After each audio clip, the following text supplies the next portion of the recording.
A machine does not have a soul. It has a schedule. It arrives when the gears dictate. It departs when the whistle blows. It is a predictable beast of iron and fire. But on a humid afternoon in July, in the year 1911, a machine did something impossible. It arrived without its soul. The station master checks his watch. The Zanetti Company train is on time. The brakes lock. The wheels settle on the steel rails with a final, heavy clank. He waits for the sound that always follows an arrival. The clatter of doors opening, the laughter of passengers, the thud of leather suitcases hitting the pavement. But there is only the hiss of the steam. He climbs aboard. He walks through the first carriage, then the second, then the third. The scene is perfectly preserved. It is a snapshot of life, interrupted by a sudden, total void. Look closely at the evidence. A porcelain cup of coffee sits on a table, and it is still warm to the touch. A cigar rests in a crystal ashtray, the ember still glowing red, the smoke curling lazily into the stagnant air. A woman's silk scarf is draped over the back of a seat, as if she merely stood up to look out the window. 106 people. Men, women, children, the conductor, the stoker. Gone. They didn't jump. The doors were closed. They didn't vanish days ago. The coffee proves they were here moments ago. 106 souls evaporated from a moving vehicle between two checkpoints. This is not a ghost story about a train that never arrived. This is the story of the train that did arrive, but left humanity behind. To understand the disappearance, you must understand the arrogance of the era, the height of the Belle Epoque, the beautiful epoch. Europe was drunk on its own success. We had conquered the night with electricity. We had conquered the ocean with steel liners. And now, the Zanetti Company promised we would conquer the mountains. This wasn't a commuter train for the working class. This was a pleasure ride. A promotional voyage designed for the crème de la crème of Italian society. Look at the passenger manifest. These were not refugees fleeing a war. They were the masters of the universe, wealthy industrialists who believed their money was a shield against misfortune, socialites who treated the world as their parlor, families with children who looked out the window, excited to see the darkness of the tunnel. Psychologists call this the Titan complex, a collective delusion that because we have built a machine, we have tamed nature. They felt invincible. They were drinking champagne, toasting to the future. They didn't know that they were already ghosts. They were celebrating the opening of a new tunnel, the very mouth that was waiting to swallow them whole. The route was simple, a straight shot from Rome, heading north toward the industrial heart of Milan. But standing in the way was the mountain, the Lombardy Mountain Tunnel. At the time, it was an engineering marvel. Today, we would recognize it for what it really was, a bottleneck. It was the longest tunnel of its kind in the region, a throat of stone carved through the damp, dark heart of the earth.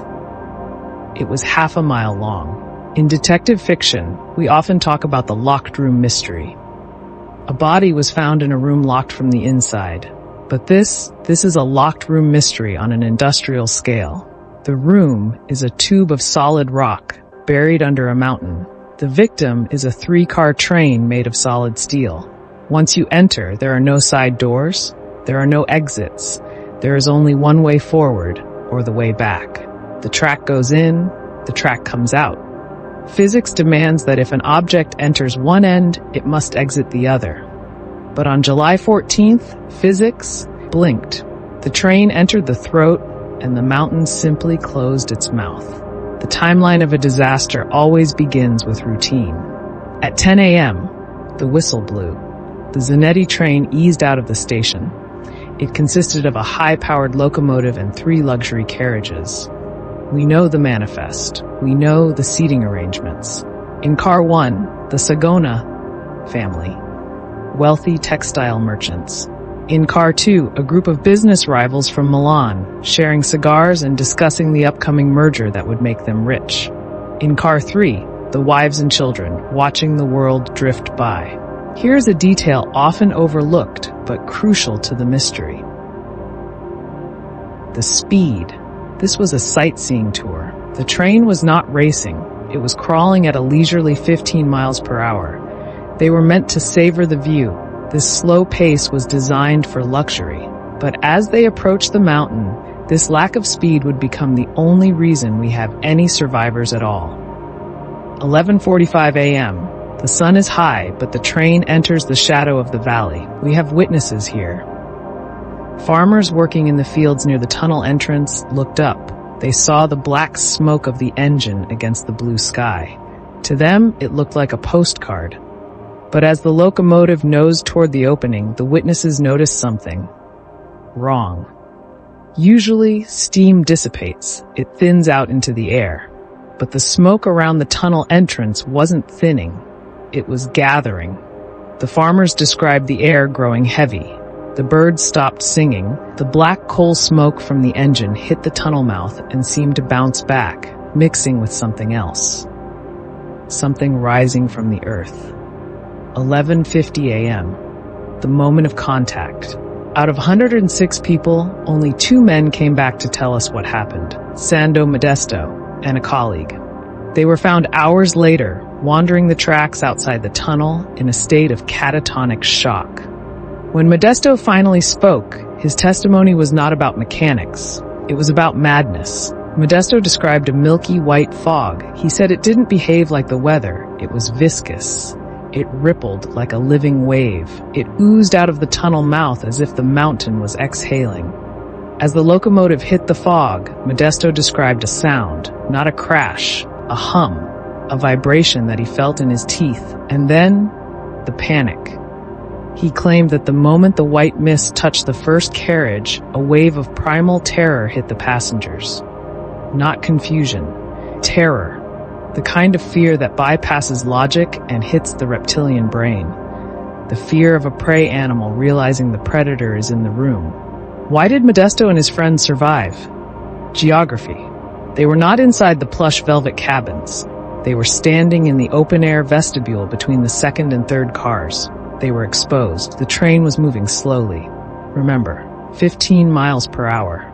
As the fog swallowed the engine, then the first car, then the second. Modesto saw the passengers inside screaming, but he couldn't hear them. The fog seemed to dampen the sound. Civilization is a thin veneer. Modesto was a gentleman, a wealthy man. But in that moment, the social contract evaporated. He didn't try to save the women. He didn't grab his luggage. He operated on pure animal instinct. Flight. He jumped. His colleague jumped. They hit the gravel. They rolled. And when they looked up, the tail end of the third carriage dissolved into the white mist. The train was gone. The train never arrived at the next checkpoint. By 1 p.m., the alarm was raised. By 2 p.m., a crew was sent into the tunnel from both ends. This is where the story shifts from a tragedy to an impossibility. The tunnel is a closed system, a tube. The search party walked the entire length, half a mile. They expected to find a derailment, a fire, a pile of twisted steel. They found silence. There was no debris, no luggage thrown from windows, no soot marks on the ceiling indicating a fire. The track was pristine. The train hadn't crashed. It hadn't stopped. It had simply ceased to exist. They tapped the walls looking for hidden passages. Solid rock. They checked the ground for sinkholes. Solid earth. The tube was empty. Now we must address the title of this case file, The Train That Arrived. There is a variation of the police report, suppressed for decades, that suggests the train did exit the tunnel, or at least the machine did. Some records claim the locomotive rolled out the other side hours later, momentum carrying it down the grade. But when the station master at the next stop boarded it, the firebox was cold. The cabin was empty. This presents a forensic impossibility. If the train exited, where did the 104 people go? Did they jump inside the tunnel? If 104 people jumped into a pitch-black tunnel, the search party would have found a horrific mass of bodies on the tracks. You cannot hide 100 injured people in a half-mile tube. If they stayed on the train, they would be in their seats. matter does not disappear. So, if the bodies weren't in the tunnel and they weren't on the train, then they were taken, or they were buried. The aftermath was swift and suspicious. The Zanetti Company was powerful. The Italian Rail Authority was proud. A disaster of this magnitude, a magical disappearance, was an embarrassment. They didn't launch a global manhunt. They didn't bring in international scientists. They did the opposite. They panicked. Within days, the Lombardy Tunnel was closed to traffic. The official story wavered. First, a collapse, then a gas leak. But the actions spoke louder. During the Second World War, decades later, an Allied bomb allegedly struck the tunnel entrance. But records suggest the demolition was intentional. The tunnel was sealed, permanently. Why do you seal a crime scene? You seal a tunnel for one of two reasons. To keep people out, because the structure is unsafe. Or to keep something in, because they knew the train wasn't gone. They knew it was still down there, and they didn't want anyone to find out what it had become. There are stories that the Zanetti train traveled through time, that it slipped into a wormhole and ended up in Mexico. But we do not need magic to explain a massacre. We only need chemistry. The year was 1911. Steam engines burned coal, often low-grade, sulfur-rich coal. When you burn this fuel in a poorly ventilated tube, you create a silent killer, carbon monoxide. Carbon monoxide is colorless and odorless, but the symptoms of poisoning are specific: confusion, paranoia, and vivid, terrifying hallucinations. Now reconsider the white fog. What if it wasn't a spectral mist? What if it were a toxic mixture of steam and exhaust gas trapped in the tunnel's bottleneck? The passengers weren't seeing a monster. Their brains were suffocating. As the gas filled the cars, panic set in. Hallucinations took over. A shared nightmare. In their delirium, they didn't see the safety of the train. They saw a trap. Desperate for air, they forced the doors open. They jumped into the pitch black, disoriented and dying. They stumbled away from the track and into the unmapped maintenance shafts, deep drainage drifts designed to carry water, not people. They didn't vanish. They crawled into the dark to die, and the darkness kept them. But there is a theory that is even more terrifying. A theory that explains why no bodies were ever found. The Lombardy Mountains are not just stone. They are a honeycomb of seismic faults and limestone caverns. We know the train was moving slowly.